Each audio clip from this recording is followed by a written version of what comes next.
এডিনবরার রবিবার council of বাংলাদেশিস in Scotland CBS এর উদ্যোগে উদযাপিত হয়েছে বাংলাদেশের মহান স্বাধীনতা দিবস।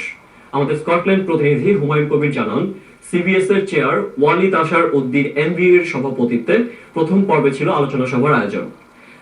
General secretary Faisal Chowdhury MB পরিচালিত এই সভায় বক্তব্য রাখেন Labour MP shadow chancellor of exchequer Alistair Darling, justice Kenny MacAskill, Sarah বয়াক্স MP সহ স্কটল্যান্ডের বিভিন্ন রাজনৈতিক নেতৃবৃন্দ এবং পুলিশ ও ফায়ার ব্রিগেডের কর্মকর্তারা।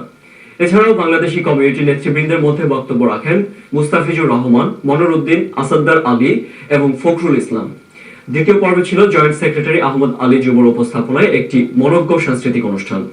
অনুষ্ঠানে স্থানীয় শিল্পী জনি আহমেদ ছাড়াও সঙ্গীত পরিবেশন করেন লন্ডন থেকে আগত শিল্পী সুমন শরীফ, রিয়া শারমিন এবং সাজেদা শেফালি। এছাড়াও কবিতা আবৃত্তি করেন সৈয়দ শামসুল ইসলাম সায়েম এবং হুমায়ুন কবির।